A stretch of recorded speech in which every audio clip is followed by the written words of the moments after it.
All right. You good, Ms. Thurman? All right, guys and gals, let's go ahead and get started here. Joe Smith, I think, is about to pull in, so we can go ahead and start. So, you should have Thursday's agenda in front of you there, and I'm just going to open it up, really. Let you all ask what you'd like to ask about what's in front of you, if you would. As best we can, let's try to work down the agenda, as opposed to maybe just jumping down to the bottom or some of those voting items. Anything there? Of course, we've got our pledge and meditation. That'll be Mr. Greg Wilkie. Then we've got 4 delegations signed up there to speak. We will have also a presentation by Dr. Johnson. I'll just quickly ask Dr. Johnson in review. So can you kind of give us some highlights there? What'll be on there? Yeah, absolutely, Chairman. So it's just the end of year kind of update that we generally do as we close out the year. So we'll give updates on each of the strategic focus areas and provide the board with that annual kind of summary, if you will, of the work that's been done. I was actually a few minutes late as I was kind of working on that with Jen, and really, I think you'll see on Thursday night and be proud of some of the work that's still been done in the midst of the pandemic. So that's what it will entail.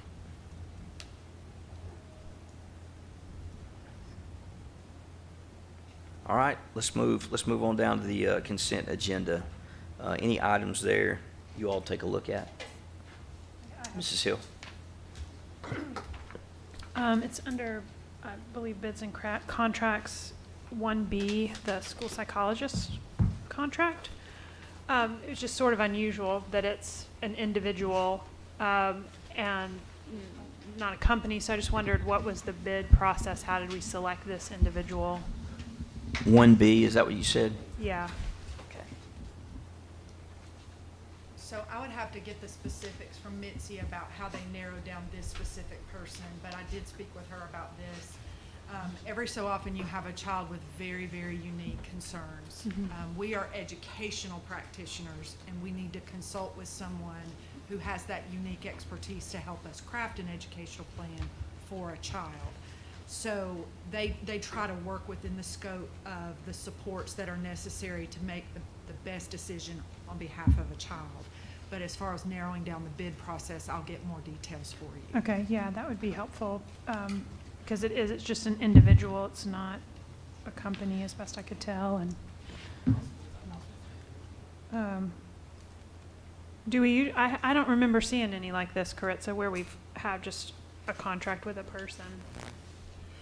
Yeah, I would definitely say, and we'll get some more details, I'd definitely say it's a bit of an abnormality, and I'm certain probably child-driven, and so we'll get some more specifics to be able to answer. Well, the way it reads, it sounds like it's not just for a single child, but for multiple children related to just the effect of COVID and making sure we're getting all the work finished that needed to be done. Correct. Yeah. Okay. Is it possible that it's like a sole source? Like maybe what she does is she's the only one? It could be, as I've worked with specific cases over the years, we're a little big town with very specialized support services for the very unique cases that come our way from, say, Siskin or whatever other program. But Danielle, she may be a sole source, but I hesitate to say without having the exact answer. Yeah, it's So I'll not make it's sure not you noted know. as a sole source. Yeah, I'll make sure you Okay. know. Thank Mr. you. Chairman, this Yes, sir. wouldn't be a situation where you're looking at sole source because it's an educational contract. And so you wouldn't have the same bid process that you would have to go through. But so I interpret Ms. Hill's question as being a little bit broader. Why are you contracting with this particular individual? I mean, certainly if this particular individual brings something unique, the system has the authority to contract without going through a bid process. But that leaves the larger question still asked, why this person? Yeah, it's just unusual for us to see something like this. I'll get an answer. Okay, thanks. That's all I had on that, Joe. Okay. Right, anything else there? Perhaps on that, because I think if I recall, Ms. Hill had a similar question regarding another bid we had that we approved last time. And it's just a bigger, broader question of there seem to be contracts being approved without us knowing about the bidding process. And so I think whatever that may be, like, we want to make sure that it's clear and transparent to the public that this wasn't just somebody, it was the instruments, now I remember. But yeah, that we just know that the process is clear and transparent, and the person was selected either because they were sole source or because we went through a process that was very clear. All right, what else would you all like to take a look at or have questions about?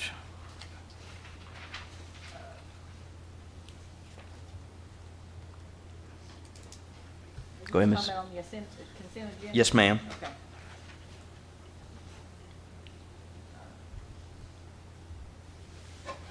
Go ahead, Mrs. Jones. I just want to, I guess for a point of clarity, this is it's under the Harrison Elementary Zone, so that's, hold on, Board get the matters. number. T, what is it? 11. Board matters. It's under board matters. He said 11. T. All right, Mrs. Jones, will you hold that one for just a second? Okay. And make sure, let's just make sure there's nothing else under consent, and I will be happy to come straight to that. Okay. We no get to worries. board matters. Anything else there under consent? All right, well, let's go to board matters then. Go ahead, Mrs. Jones. I just wanted to make, for clarity purposes, because I had a call about this, so I'm actually glad that it's on the agenda. But this talks about the Harrison Zone was approved to include Hillcrest upon completion of the new building plans, included also adding the zone portions of Lakeside to Harrison for the 2021-2022 school year. This formalizes the addition of the Lakeside Zone to the new Harrison Elementary. I just want to point that out because prior to us getting the board agenda, I got a call last week from a parent whose children would have been zoned for Lakeside, whose children attend the REACH program at Harrison. And when she asked about where to enroll her children, she was told to go to contact Lakeside. So I just want to make sure that our staff outside of this room is aware of this policy, of this. Because when she called me, I was like, no ma'am, you were in the right place. Like, that's where you should have been inquiring about restrooms. So I want to make sure that the community understands that Harrison Elementary absorbed Harrison Elementary, Hillcrest Elementary, and Lakeside Elementary zoned students. I just want to go on record for saying that, so that there's not any, because I was like, huh? And she was like, I talked to the people there, and they told me, so someone suggested I call you. And so I told her to go back up there, and if she had any problems, to call me back. She didn't call me back, so I guess she didn't have any problems. But just for clarity, make sure they understand that, because I think some people are probably still kind of confused about who's going to go into that building. Mrs. Hill? On zoning, I just want to make sure that I'm understanding the graphics on the Battle Academy, Brown Academy zone. It's item 1. So we've had an overlap where it could go to either school, and I know we're color coded, but the section still says joint area, so I'm just confused. So I was trying to illustrate for you so you would see what the existing joint area is.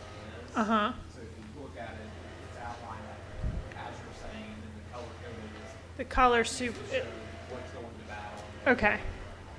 Okay.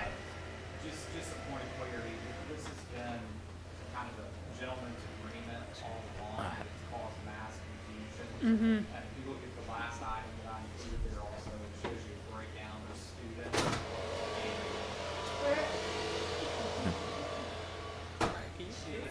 break down the students and where they're currently going, and it kind of provides evidence to show that gentleman's agreement that the majority of the kids are already going to battle and already going to Brown. This just formalizes it so there is no more confusion. Yeah, we had some confusion this year also with parents that would say, well, I don't like the online learning here, so I'm gonna pull out and re-enroll at the other school I have. It caused confusion, most definitely. Okay, all right, thank you for that. That's all I have. Mrs. Thurman? Yes, the normal park zone, I don't have a problem with taking in the additional students. I don't know that this board has really gotten that involved in it. I know in the past few years we have. Dr. Johnson, maybe you've been made aware of it. But at one point, we were told that we were going to make room for more of the Hill City children to attend Normal Park. Has anything been, Justin, I know you probably remember that, maybe.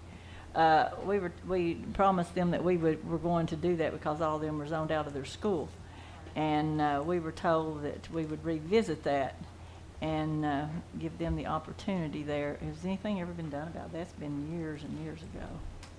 Yeah, I can't speak specifically to Hill City. What we have done over the last couple of years is increased the number of seats that are available there. Obviously, they have a pretty significant waiting list, and have increased the seats pretty significantly. Nikia, I know we've been close to those conversations with Robert Sharp and just trying to look at numbers and double. Nikia, you may have them on hand, but we've been really working to try to make sure we maximize the space that's in that building. And they're tight, but to maximize the seats. Well, I know, but when some seats were made available, they weren't supposed to be opened up for lottery students. They were supposed to be opened up to zone some of the Hill City kids in there. And that's what I was wondering, sometimes when you go from one administration to the other, things like that kind of get lost and maybe don't know what I don't know that, Scott, I know you remember this discussion. What did we didn't put anything in writing, I don't think, but. I think it was, if I recall correctly, and I have to go back and look at my notes, but my recollection is it would be reviewed at some later date, because I think the board recognized that it couldn't make a commitment to what the situation would look like, because populations move, developments happen. So I'd have to go back and look. I remember the conversation, and I remember the board said that we would revisit it later. I don't remember that there was a specific commitment to let them in as much as it was to give them consideration when the zone was, if the zone ever changed. If I recall, I think there wasn't a talk of a lawsuit or something at that time. There was talk of a lawsuit. It was driven mostly frankly, by developers who had bought the property with the intention of flipping it to make money on being in the school zone. But there were also families who were affected, and so it was a little bit of both. And so the board, again, I'm speaking from old memory, the board met them halfway, and so moved the line a little bit. And but that was as far as it could go because of existing capacity at the school, and also based on really at that point the remaining homes. There was a very small number of kids who were affected, and so it was sort of like, well, let's wait and see what it's going to look like down the road. That's as much as I remember off the top of my head. All right, Mrs. Hill? So there are a couple of streets, Spears Avenue and another street that are included in the zone that are within Hill City that I believe came about as part of that. There is still a strong desire in that neighborhood to have the zone expanded. I'll say for the time that I've been on, and all of that is long before my time on the board, and there's a lot of hurt and a lot of distrust in the community because of the way that zoning was handled. In fact, when I saw this, I made a couple phone calls. It makes me deeply uncomfortable to talk about expanding the number of seats and not expanding them into Hill City. And in my time on the board, I have always deferred any kind of questions right back to the administration. What we've seen in terms of growth in the Normal Park zone has been infill within the boundaries as they exist for the school. So this is an unusual circumstance where a road didn't exist and now is an extension of a road. We're seeing that in North Chattanooga with infill. It's wild when I knock doors how many houses are there that weren't there before, roads that are barely passable in many ways. This is a tough vote for me, ideologically, but practically it makes sense to continue the road versus zoning those children out of what the rest of, they don't connect to anything else. But I appreciate you elevating that, Rhonda, because it's a conversation we cannot forget, and it's very difficult. I will say that the Hill City neighborhood is rapidly gentrifying. The children that once lived there have less and less opportunity to live there as large segments of rental homes have been sold after some estates. So it's a tough one. So are we gonna look at thinking about that for the children that are left? Or do you just gentrify them out and So, let the chips fall where they may? I think it's a conversation that we need to have. This Burns point, this Hills point has been going on for a while. I think it's something the board needs to consider. The reason I brought this to you is for this conversation, because technically Scott and I went back and forth of whether this would be just an administrative decision, because it literally is a road that there's no other way to access it. And in the future, because it's on a very steep incline, I don't see how any other road can connect to it. 2 years ago, we had another situation that was different because there were many connecting roads, and so we did not bring that or approve rezoning, even though there was a house right next to one that's currently zoned as a mobile park.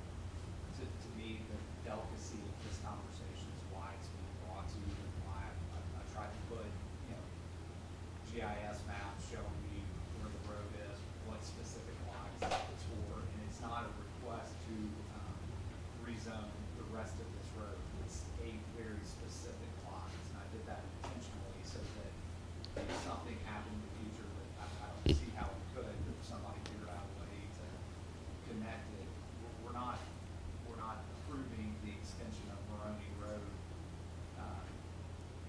any more than these 8 lots. I spoke to transportation, spoke to Ben Coulter, who I think has probably more knowledge of this zone than maybe any of us, and Ben agreed, transportation agreed, it is just not practical. We would be literally running a bus up a dead end zone, picking up some kids to go to Laurel Park, and picking up other kids to go to Red Bank. But I just want to be clear why this is coming, is because of this conversation. I guess Ms. Jones. my question, No, go ahead. Go ahead. My All right. question about this really was any more available seats instead of putting them out for the lottery. Instead of them being lottery seats, maybe be to zone maybe another part of Hill City. And I don't know, but I just remember that conversation, and like Jeannie said, there were a lot of hurt feelings, a lot of really upset people just because they felt like they had been lied and duped. And it was really ugly. It really got ugly for a while. But I thought that was the part of the conversation, that when seats became open, instead of putting them up for the lottery, we would consider, putting other children in there. But anyway, I just want to bring that there because a lot of board members don't know that conversation. But maybe it is something else we can deal with at a later time. And Ms. Thurman's right, that was actually, if we think that masks sparked public comment, Oh, I remember it. there were months where this room was packed with people who were engaged in that. So let me make a suggestion.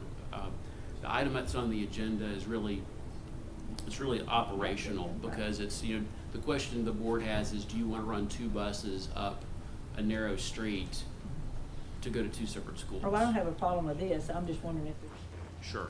So, there's opening more seats for those kids, and that's even going to cause even more mistrust Because you're letting them go, we've lived in the same place for, you know, our family's been here for 40 years, and, yeah, our kids So- can't go there. Let me go back and look at my notes, and if I can find something that speaks directly to this, I will certainly share it with the board as a whole, and maybe this is a topic of conversation as the administration looks to figure out what to do. Let me give this a little bit more context. Right now, we're down to only about 30% of the enrollment at Normal Park being non-student. So what we've been talking about is that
problem. Brian and I have talked about it at length, about the opportunity of having more middle school seats, because we do lose a lot of students to private schools at Normal Park at 6th grade, and so it opens up and gives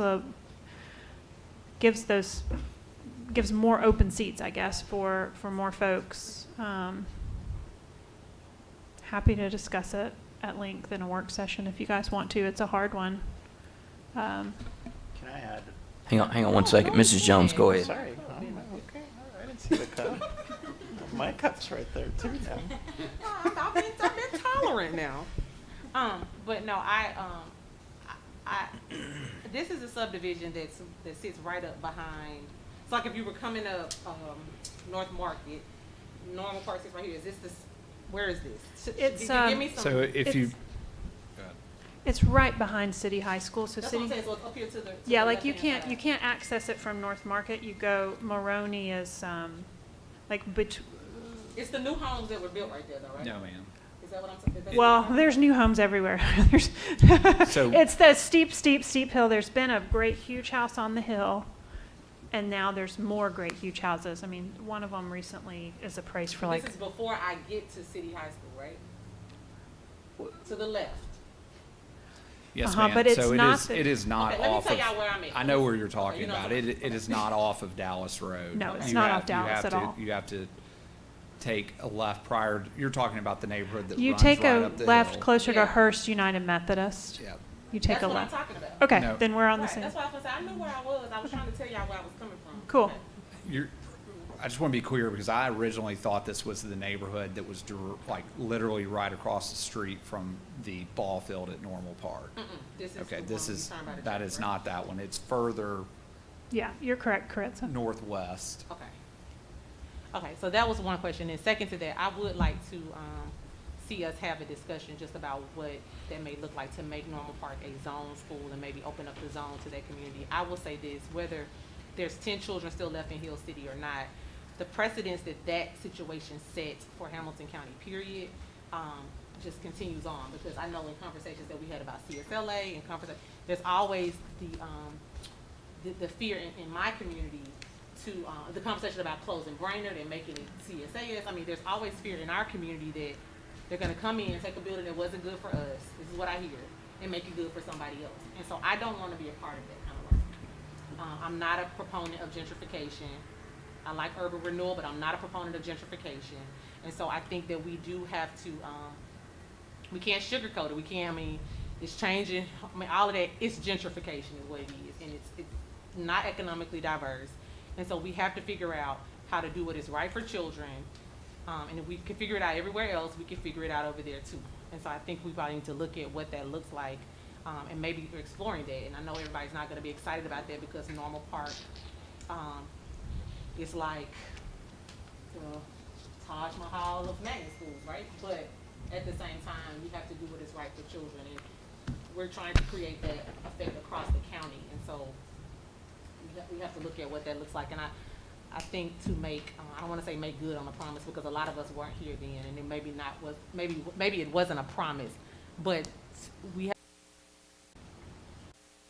our practices and what that looks like. And I think we are a board that can do that. So I just would like for us to have that discussion. Yeah, Hang on, it's, Jenny.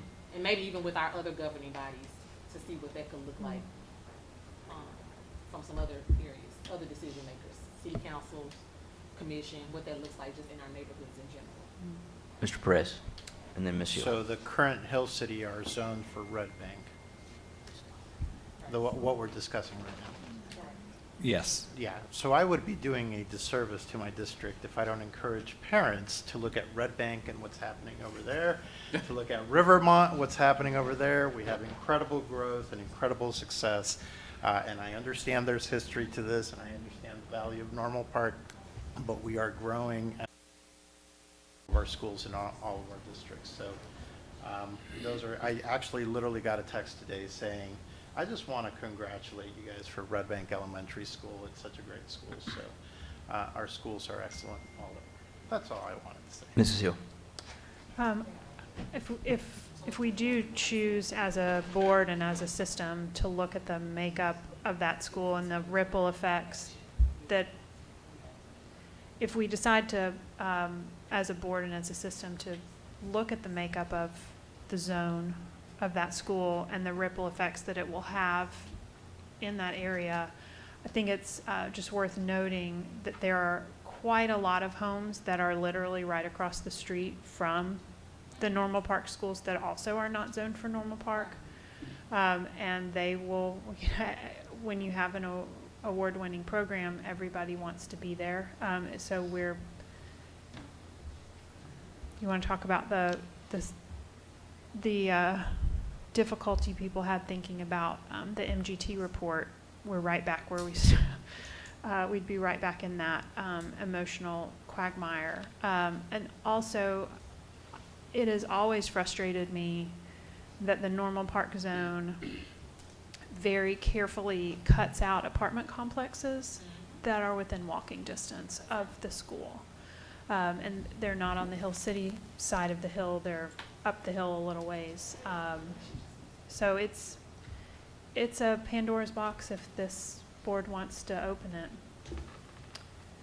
Y'all are gonna make me have white hair, not just gray streaks, but white. Yeah, and Joe too, he says. Oh, it's gonna look good on me. Don't get me wrong. It's gonna look amazing. And Rhonda knows techniques to make you laugh. I'm embrace the gray. I decided, but And no free service. By the gallon. Hey, the only thing I would add to the conversation, I think, to the last point you were making there, Jenny, is this is a broader facility conversation, and if we approach it from the onesie twosie standpoint, it'll just create the next problem. In all candor, what has to transpire is we've made some progress with facilities, but a comprehensive facilities plan has to be implemented with fidelity for the long term that's looking at things like zone lines and makeup. Because candidly speaking, you know, if you, the diversity of schools, socioeconomically, ethnically, et cetera, I believe is really important. I believe it's really important from the standpoint of makeup, performance, exposure, et cetera. And so I think it's I just want to be clear that if you, I agree this conversation is important, but it's also a much broader conversation to the point that's systemic. And we've got to have facilities, and I keep going to this point because I know, you know, yeah, facilities are not the start all end all, but people gravitate towards places they want their children to go to school. People move to places they want their children to go to school, and you know, I think there's a lot to be said for how we look at our facilities plan and our zoning plan, all those things comprehensively. So, Normal Park is a single issue of a macro, a huge. It's a micro of a macro issue that's across the system for the long game, right? Because, and I soapbox this, but you know, we know where the growth is happening. And what'll happen is the next time we get an opportunity to build schools, it'll be the growth schools. And we're always playing that catch-up game versus really pragmatically pulling apart a district that was merged 22, 23 years ago and has a complex facility structure and old buildings that were revived to make magnet schools and all, you know, and so we just really need to look comprehensively at it in the zone and all that stuff to really get it right. So. Okay, so still under board matters there. Anything else? I guess we're on all of those items to be voted on Thursday night. Anything else that you'd like to look at, Mr. McClennan? Justin, I know we talked about this earlier today, but just for clarity on my end, what is the starting pay kind of when you break everything down in our silos? So I know custodial, bus, what is this?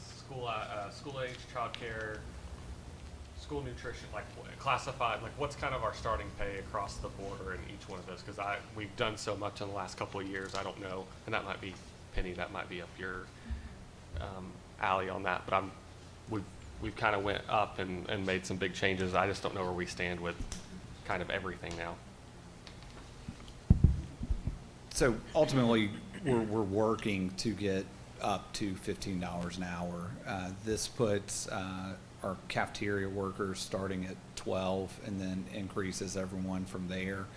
It gets our school-age childcare, our part-time people, I think, it's on there, 1075, and then our full-time just over 13. So they're a little bit ahead of where we are from a school nutrition standpoint, but there's a plan with school nutrition to continue to bring forth raises until we can get them to that point. Ultimately, what we want to see is to get everybody to $15 an hour. Gotcha. Do you know, Penny, what classified starts out? So it depends on,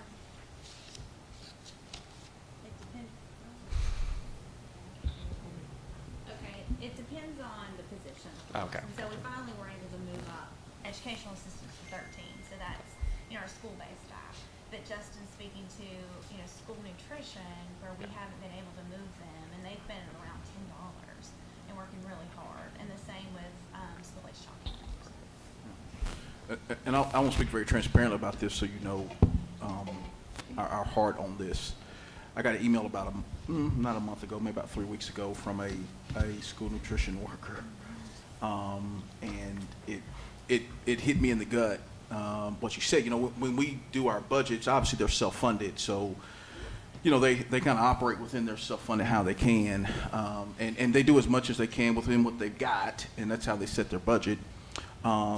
This particular worker, I mean, she was making maybe $9.59. It wasn't even $10 an hour, and there's just no way. I mean, when we think about the last year and a half, just take that in isolation and what they did over the summer and what they did, throughout the course of the year. people can't live off of that, you know, and much less $12 an hour, you know, and so it's something that I think the system we got to continue to be aggressive on and about, but we've got to get these school nutrition workers. You know, I love to get a Whopper sometimes at Burger King. I'm a grown man. These school nutrition workers are feeding our children. You know, they're feeding my son, and so we just got to get it right for them. And I don't no knock on the worker at Burger King at all, but the person that might give me a Whopper tonight is of no more value than the school nutrition worker that's in our lines feeding our kids. And so we just got to get it right for them. And I know Justin's been working with Kristen, and they're looking at participation rates, et cetera, et cetera. We've got some stopgap to move us there. But as there's compression on the market holistically, as far as jobs are concerned, you know, I mean, you can get a job at Panera making, you know, $14 an hour. And so we've just got to be really intentional about getting it right for all of our groups. And this is a group that is as important as any, so we want to do all we can to get it right.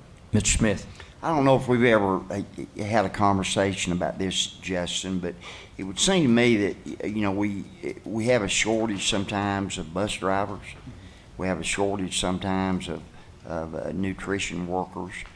I wonder if they could do both jobs. Would it be possible that a bus driver could also work in the cafeteria? And then instead of having 20, you know, a part-time job, now all of a sudden they got a full-time job. Y'all may have talked about that, I don't know, but I mean, that would make sense to me. It would be difficult in the mornings. We have spoken with some of them. I believe we may have actually had some that are doing the bus assistant jobs where they're monitors on the bus. But yeah, it's a good point to continue to look at. I don't have the number in front of me, but the original question, Mr. McClendon, about bus drivers, I'll find, give me 1 second, I'll find the number, but First Student has raised their pay and are putting some recruiting bonuses in place. And at last report, they actually are where they need to be and now working towards like the sub list, essentially. Ms. Hill?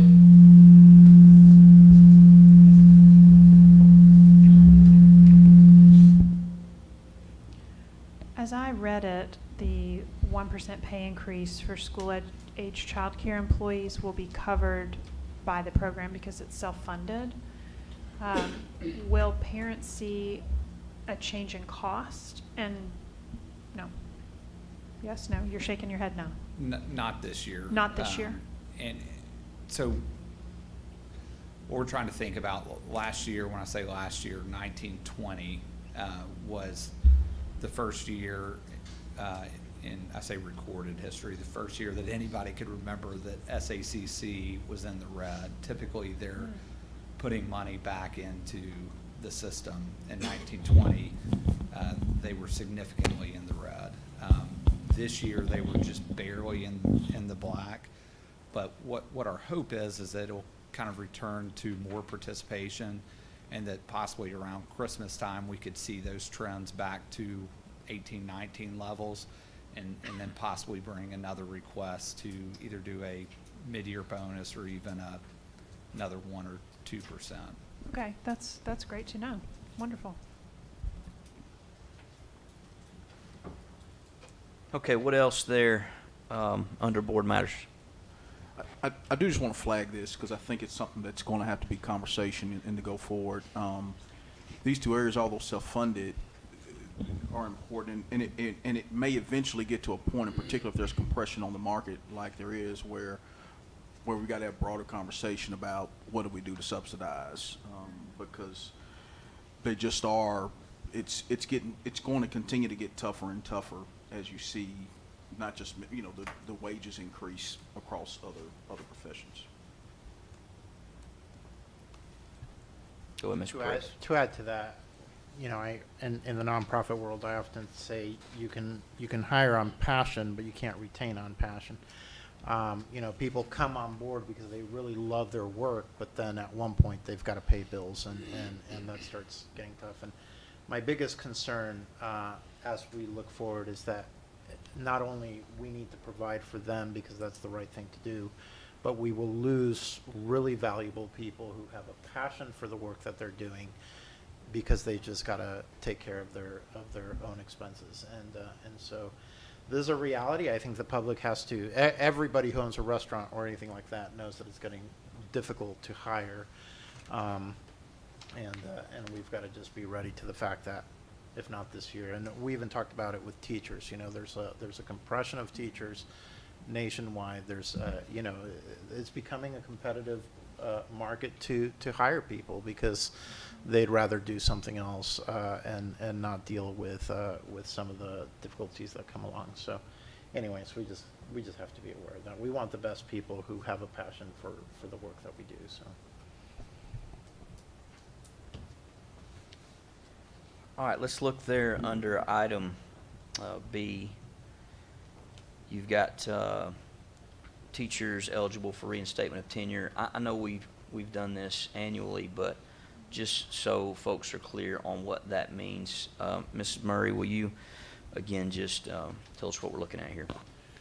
Sure. So every year when we have teachers who have previously worked for us who were tenured and left and then came back to work for us, as long as they work 2 years and have successful performance, then their tenure reattaches. So that's what this list is, and all have been verified with their administrators. So again, 10 folks here who previously had tenure in the system. It had to be in our system, Yes, correct? in Not our Not system, in just any correct. state of Tennessee system. Okay.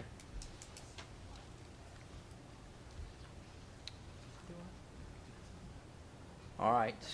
So Go ahead. can Mr. you just Clerk. explain the pharmacy Yes, someone- benefits? yes, And sounds all good. that? Sure. Yeah, and I actually passed out, or Sherry did, just an addendum to kind of show you the final 3 folks that we reviewed.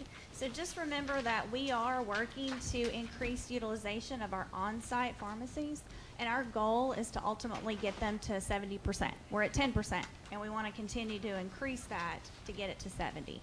So one of those areas is we look at the PBM, which a PBM is that third party who purchases prescription drugs for the insurance companies. It's that middleman. You have to have one. That's the way the insurance companies operate now.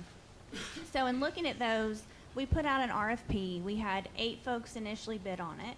We had a third-party expert consultant help us narrow that down to 4 to really dig in those 4 final proposals. One was CVS, and they withdrew after we stated that 70% utilization because CVS wants folks to go into their pharmacies, which makes sense. The third one was Optum, and when you look at their cost and you compare it to our current incumbents, they would charge $1.50 per prescription at our on-site pharmacy, which ultimately, as we increase that, it's going to increase that cost as well. And so taking it back to market and having our current incumbents rebid, we're actually going to save ultimately $2 million. So it's kind of putting that back out and, you know, into the market and having them be competitive again. So If we get to the 70%. no, this is our current state. So if you look at that proposal, the second sheet that shows the $2 million, it says executive summary. What they did is they took from January to August our actual prescriptions that were filled and priced those out. And that showed just in that time period from January to August, 1.3 million. So they annualized that, taking that to 2. So if we continue to drive folks to our on-site pharmacies, we'll continue to see cost reductions. And by keeping our current incumbents as well, we maintain the same formulary. So a formulary is a list of prescription drugs that are approved. Optum had a different formulary, which would interrupt a lot of our employee services. And we, of course, right now, especially coming off the pandemic, want to maintain the current services for our employees. So, how are we encouraging or notifying? I notice most people already just tell their doctor, here's where my prescriptions are Right. sent, so they're not, there almost has to be an interruption of that to say, oh, actually, if you send them over here, I get them for free, or Yes. something like that? What are we doing to? That's a great question. So as we're working with Blue Cross and Cigna for renewals for next year, we are going to dig into the cost differential so that if you come over to our on-site pharmacy, it will be much less expensive than going to a retail. But we're going to have to work through that with the plan and then clearly communicate it to employees to encourage them to come over So, here. so I'll give an example because obviously, again, my wife being in the system Sure. and us being on the healthcare there, my daughter, as I mentioned before, had her wisdom teeth out, Yeah. and we went to the on-site pharmacy, and I got a bag of medicines that she needs for everything, and literally paid nothing. Yes. Literally walked away, and I was impressed by that. So I'm hoping to get sick really soon so I can use that system. Don't get sick. But no, but I think a lot of people. That's why I think a lot of people don't realize that. Yeah. Don't realize they'll save money and aren't aware that there's a system there that's really working in their favor. It's the same Absolutely. medicines. And we're working on a communications plan. And so open enrollment is going to look much differently this year than it has in the past. So in the past, we've kind of sent out an email, you access open enrollment, make any changes if you'd like to. This year, we're going to send out a communications packet, have employee meetings so that our employees know the amazing benefits that are out there to them. Because we've had people sharing this on social media, and once others hear about it and they go, they're super excited and they love it over there. And you can get 30-cent toothbrushes too. So they have lots of other benefits available when they go over there. So to your point, continuing to, they really do have 30 cents. We're all gonna start brushing our teeth now. And we're gonna incorporate that into our wellness plans as well, because it's an amazing benefit that we have, and we want everyone to utilize People it. need So, to know about yeah, it. yeah. All right, anything else on that? Go ahead, Mrs. Hill. This is not about the pharmacy, it's a anything else. So I have had a really great question come to me, as we've been talking about curriculum, like the math curriculum. A parent has asked, how can parents add their name for participation on curriculum committees?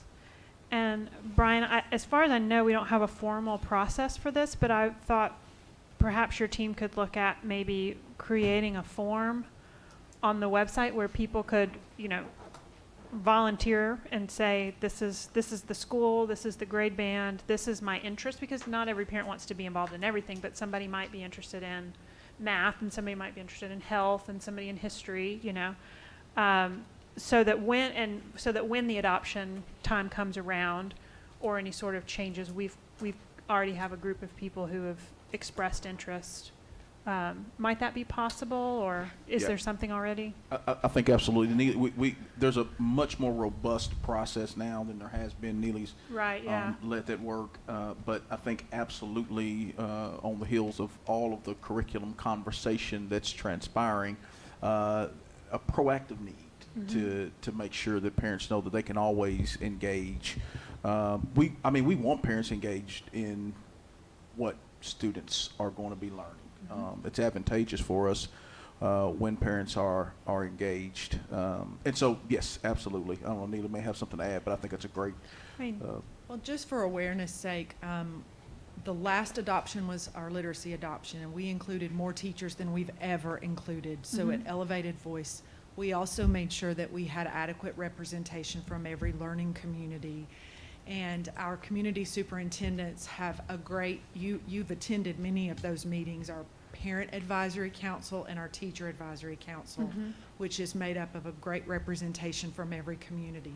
Those parents were invited to be involved.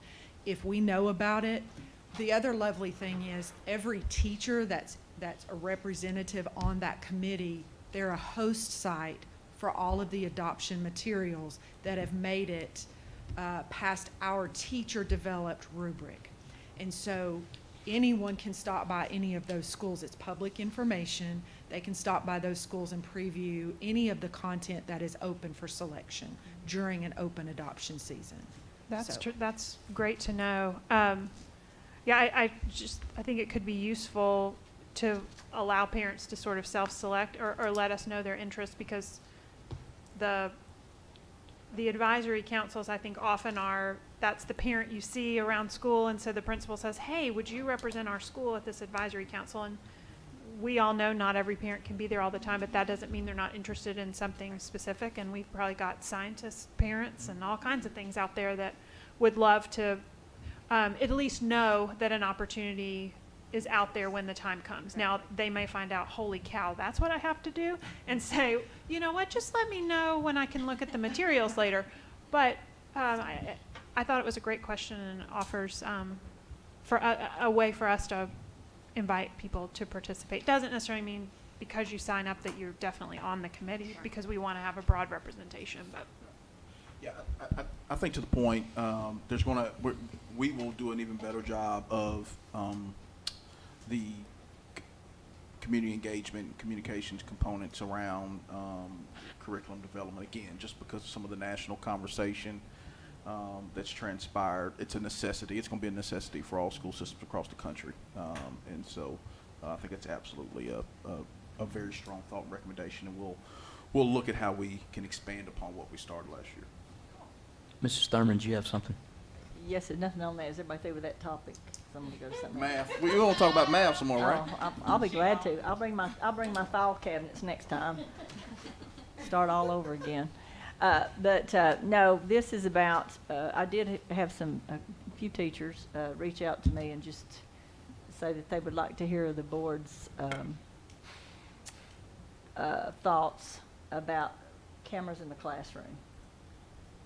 Some of the teachers who have work in some situations that they feel like it would be very advantageous for parents to see how some of the children behave. They think it would help them to kind of decrease their liability.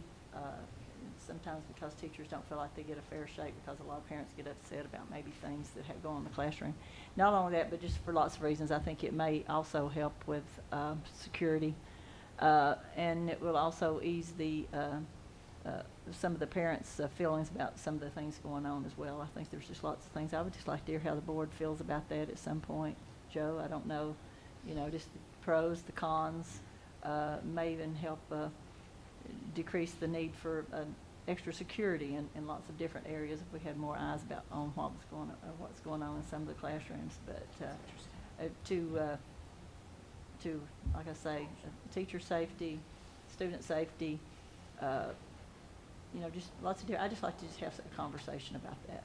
Well, we've had, obviously, we got a couple, 3 things that, we have conversations kind of been hanging out there. So I'd love for us to pick a time that's going to be advantageous and just maybe have a little time together, whatever we call it, a retreat, work session, whatever it might be. And I mean, I'll leave that up to you guys to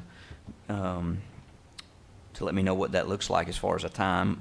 My idea of a best time would be maybe let's get school started here, in August, and then let's look to, after we get 2 or 3 weeks into the school year and let everybody get settled and maybe look at a time, maybe early September, something like that, that we might be able to just get together and talk about some of those things, some of those conversations that we've started and are important, and I feel like we've made progress on, and add some of those things too that are coming up. So yeah.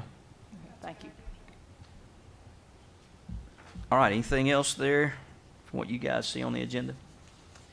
I want to take a moment just to say thank you to all of you all for, I'm not good at this, but just recent events in my family's life, passing of my father, and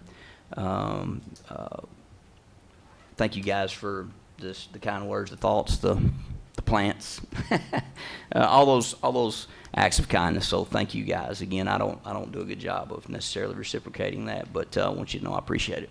So thank you.